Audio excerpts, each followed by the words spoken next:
गडे ऐका आता म्हातारीचे 16च्या 16 पोरं पटकन. त्यात म्हातारीचा पहिला पोरगा आहे काम. काम आणि काम जीवाला त्रास देते यात काय नवल आहे. इंद्राला डाग लागला काम, चंद्राला डाग लागला काम, शंकराला कलंक लागला काम, विष्णूला कलंक लागला काम. अरे विश्वामित्र तपया खाली कुत्रा होऊन हिंडे वणी, ऐसे भुलले थोर थोर तेथे जीव किती पामर.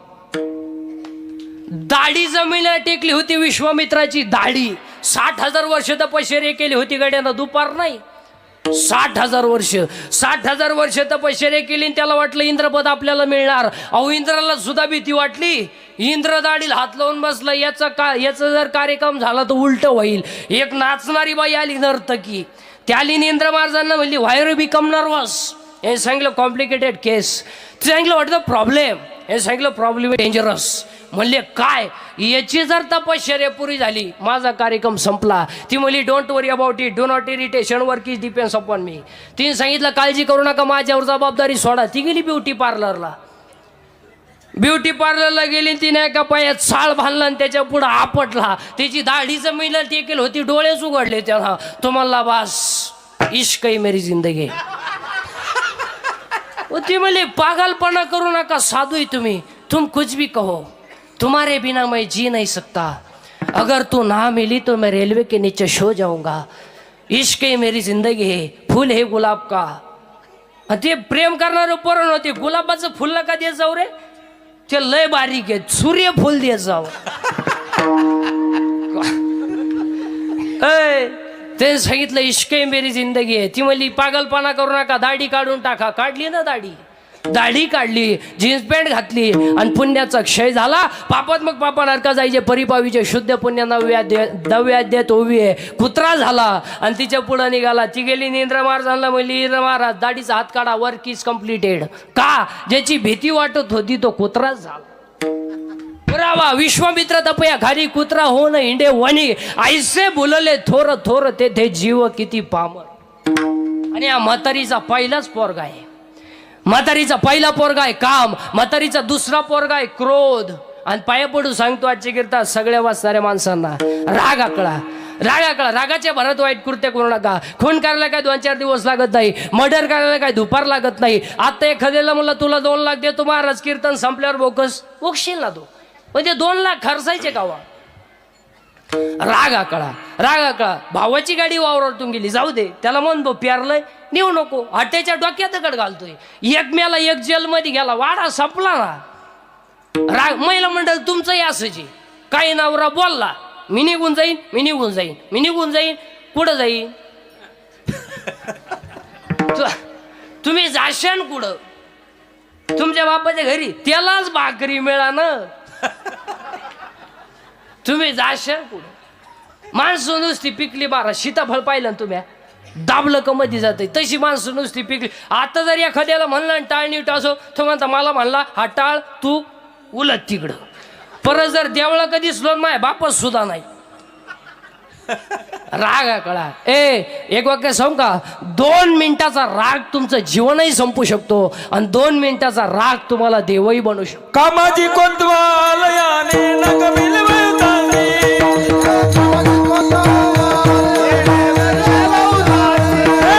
हरिहराची अब्रू घेता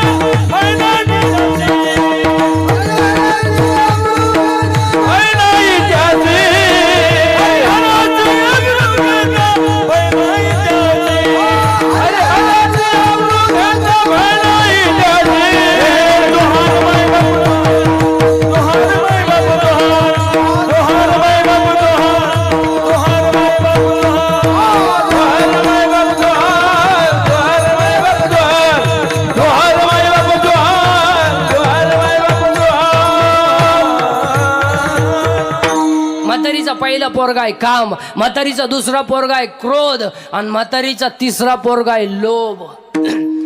मग भांडणाचं कारण काय. बाप मेल्यावर बहिणींनी जेवढे खाते फोडाय भाऊ जाम केले तेवढे यमानं केले नसते. यम परवडला पण बहीण परवडली नाही. याच्यातल्या 15 जणी आहेत आता इथं माय पुढं बसलेल्या आहेत कीर्तनात, सख्या भावाशी बोलत नाही. 15 जणी आहेत. मी नावं सगळं सांगेन, आपलं काम वेगळं आहे. नाही 50% लग्नांमध्ये सका मामा राहिला नाही महाराज. सका मामा उलटला. आता एक नवीन अवलादीचा मामा तयार झालाय, गुरु मामा. कुठून आणली काय नव्हती अवलाद वा, गुरु मामा. 3 माणसं असेच महाराज दिसंतीत आणले पाहिजे. 3 माणसं, एक गुरु मामा, दुसरा एक माणूस येतो तर लय आणला पाहिजे. ती फाटकी चड्डी घालायची पद्धत कोणी आणली वा, पार पिसवली पाहिजे. फाटेल अहो, इथं कापेल इथं कापेल, त्याच्यापेक्षा इथं दोन्ही कोण काप आणि हिंड काय. नाही तर रविवारी घालूच नको ना काय. आणि तिसरा एक माणूस येतो, तो आणला नाही तो डायरेक्ट घसलाच पाहिजे. ओ ते गाऊन कोणी शोधलंय बा, पार पिसावली पाहिजे ती अवलाद. गाऊन अहो, सासूलाही गाऊन,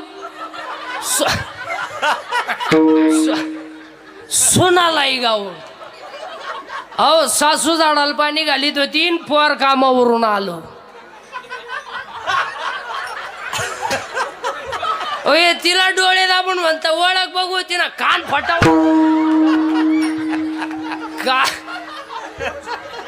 काय गाऊन. म्हातारीचा पहिला पोरगा आहे काम, दुसरा पोरगा आहे क्रोध, तिसरा पोरगा आहे लोभ, चौथा पोरगा आहे मद, 5वा पोरगा आहे मत्सर, आणि म्हातारीचा 6वा पोरगा आहे अहंकार. अहंकार गायकाला गाण्याचा, अहंकार वादकाला वाजवण्याचा, अहंकार कीर्तनकाराला कीर्तनाचा. कशाचा का होईना पण आज प्रत्येकाला काय झालाय, अहंकार. अहो, काही माणसांना माई बायको देखणी आहे याचाच अहंकार. तो म्हणतो आपली पप्याची आई. अहंकार अहंकार अहंकार. अहो, शेतातल्या मालाचे पैसे झाले आणि सासऱ्यानं ट्रॅक्टर घेतला. सुनबाई म्हणली मग पाय लागला आणि ट्रॅक्टर झाला. आता तुझा पाय जर इतका चांगला होता तर तो ह्या बापाला जप्तीची नोटीस का आली. इथे नाही बोलत, अहंकार बोलतोय. दे अहंकार अहंकार. किती झाले, 6. अजून 4 पोरं राहिलेत. त्यात म्हातारीचा 7वा पोरगा आहे मी. मी मी गायक आहे, मी वादक आहे, मी कीर्तनकार आहे, चक्रमय. तू पांडुरंगाचं लेकरू आहे. मी तू तुझं माझं. किती झाले, 10. त्या बाबळीपासून या बाबळीपत आपली इकडली आखी कीन, पण तुही झिरीन. तुही जर जिरावली नाही ना तर मी माया म्हणा म्हणा म्हणा. लोकांना काय माहिती भाऊ तू कोणचा आहे.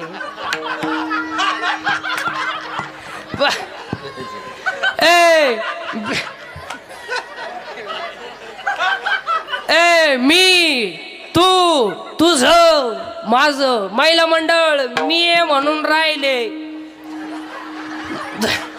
नाही तर दुसरी रे तू का नाही उलटली कोणीकडे, त्यांना तिसरी गेल्या. मी तू तुझं. अहो, सासूचं सुनेचं भांडण झालं, सून म्हणती भूक भूक, फक्त एखाद्या वर्षात मला कुत्र मांजर होऊ दे मग मी आहे. मी आहे म्हणून तुमच्यावर हे दिवस आले न दिवस जायचे दिवस आले. मी तू तुझं माझं. किती झाले, 10. आता ऐका 6 पोरी. त्यात म्हातारीची पहिली पोरगी आहे आशा. आशा, पाऊस पडल, पगार वाढल ना, पाहुणे येतील ना पाहुणे ना.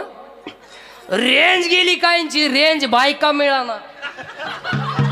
आता बायको जेवढे लग्नाचे राहिले त्यांनी तो विषय जवळ काढूनच टाक. आता ते नवरदेव नाही होणार, ते आता वळू. तुमच्याकडे काय म्हणते, सांड.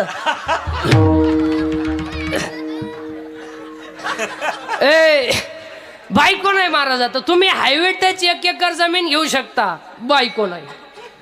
बायको नाही. अहो, 35 चे नवरदेव आहेत आपल्याकडं. 35 15च राहिले मारायला. अहो 42 पोरी पाहिले, एका पोऱ्यानं नाही पसंत केली, त्याला एक माझ्या सारखा भेटला, म्हणला मिळेल ती करून टाक. त्या पोऱ्यानं पोरगी पसंत केली, पण पोरीच्या आईनं वरदेव पाहिला. ती म्हणली भिकाऱ्याला पोर देईन पण याला द्यायची नाही. का द्यायची नाही तर पहिले आम्हाला पाहिला आलता. बायको नाही मारत. अहो काहीच रविवारी लग्न झालं, मंगळवारी जे नवरी गेली आली नाही म्हणजे तिच्या पहिल्या नवऱ्याच्या घरी बायको नाही मारत. म्हातारीची पहिली पोरगी आशा. ऐका पटकन आता म्हातारीच्या 6 पोरी: आशा, इच्छा, वासना, तृष्णा, मंषणा आणि तितिक्षा. 10 आणि 6 16. आणि हे 16च्या 16 पठ्ठे आपल्याच्यानं मरणार नाही. मग आपण शेंडेने हाणायचे, आपण मुळे हाणायच्या. ज्ञानोबाराईनं ओवी केली: वरी वरी पालवी खोडीचे आणि मुळी उदक घालीचे. वरवर शेंडे हाणायचे, खाली झाडाला पाणी घालायचं, ते जमणार नाही. मग आपण काय केलं पाहिजे? 16 पठ्ठे नाही मारायचे, म्हातारीच मारायची, म्हणजे काम बिघडल. आणि या म्हातारी मारायचं औषध आपण सापडू. आणि म्हातारी मारायचं औषध आपल्याकडे आहे ना. काय? भजन. आणि भजन केलं का म्हातारी मेली आणि लगेच म्हातारी मारू. घोळघोळा वाजती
म्हातारी पाहता काय माहिती.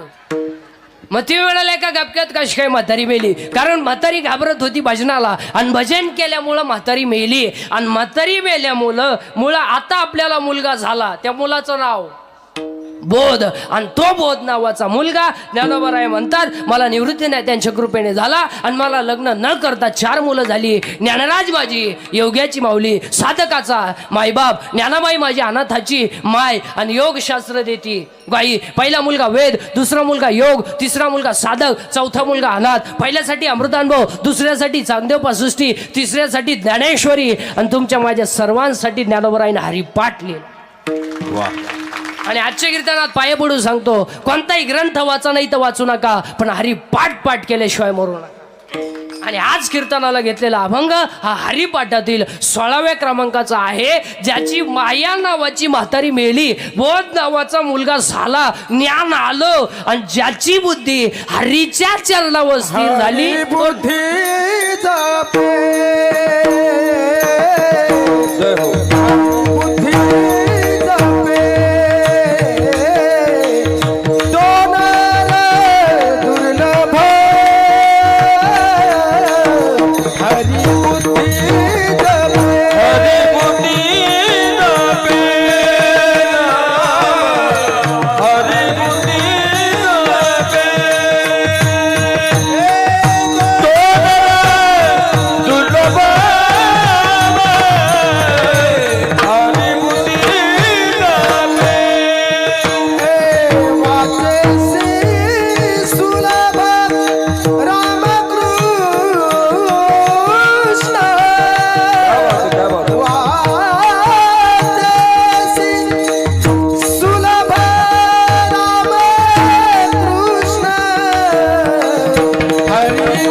हरीच्या चरणावर स्थिर झाली तो नर दुर्लभ आहे. आता आज आपल्या या नगरीमध्ये एवढं मोठं हा सोहळा, एवढं मोठं सुंदर आयोजन, आपल्या ह्या सप्ताहाचं सुंदर आयोजन आमच्या आईसाहेबांनी केलंय. म्हणून पुन्हा एकदा आमच्या आईसाहेबांना मनापासून धन्यवाद.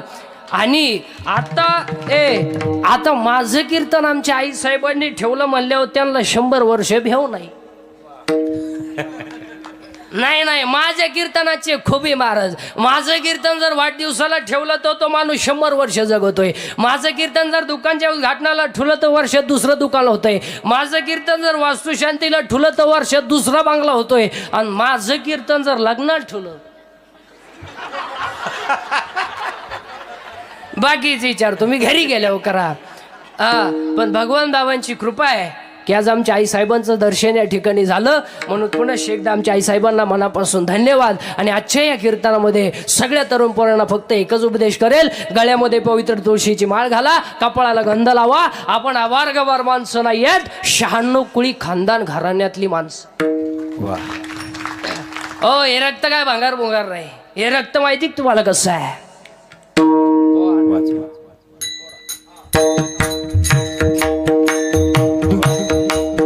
टाळी वाजवा सर्वांनी. ऐका हे रक्त कसं आहे. ऐका हे रक्त कसं आहे. राजती माती तुम्ही काढायला लावा. राजती माती तुम्ही काढायला लावा. ती माती सुद्धा तुम्हाला म्हणेल तो फेस आवाज येत नाही तोपर्यंत हा बाजी खिंडीत आहे. हे रक्त माती लावा कानाला. ती माती सुद्धा तुम्हाला म्हणेल तो फेस आवाज येत नाही तोपर्यंत हा बाजी खिंडीत आहे. आईसाहेब जनतेच्या पोशिंद्याला लढायला लावा. आणि मी माझ्या मुलाच्या लग्नात फेट्याला तुरा काढून मिरवावं हे माझ्या रक्तात बसत नाही. आधी लग्न कोंढाण्याचे मग लग्न राईबाचे. हे रक्त कसं आहे. हे रक्त कसं आहे. हे रक्त गोवा खाऊन थोबाड सडवणार हे रक्त नाही. हे रक्त 90 पिऊन लग्नात नाचणार हे रक्त नाही. हे रक्त कसं आहे. हे रक्त कसं आहे. उद्या सकाळी फासावर राहायचं आहे. उद्या सकाळी फासावर राहायचं आहे. सायंकाळच्या वेळेस आई मुलाला भेटायला गेली. आई मुलाला भेटायला गेली. मुलगा गजाच्या जवळ आला. बस गजाच्या जवळ आलेल्या मुलानं दोन्ही हात गजाच्या मधून बाहेर काढले. आणि बाहेर काढलेले हात मुलानं आईच्या गालावरून फिरवले. आईच्या डोळ्याची कळ ओली दिसली. मुलानं सांगितलं, आई काही उद्या मला फासावर देणार आहे म्हणून तुझ्या डोळ्यात पाणी आहे का. अरे बाबा, माझ्या डोळ्यात पाणी तुला फासावर राहायचं म्हणून नाही, मी एका शुराची आई आहे म्हणून माझ्या डोळ्यात आज आनंद आश्रय. हे रक्त कसं आहे. हे रक्त कसं आहे.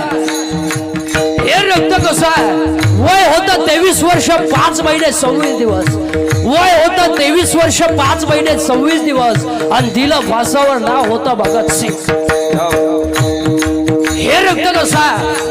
हे रक्त कसं आहे. स्वतःच्या खतवडीच्या वया डोहामध्ये टाकल्या. स्वतःच्या खतवडीच्या वया डोहामध्ये टाकल्या. रामेश्वर भटाने छळ केला. अंबाजीनं मारलं. 400 एकर जमीन दान केली.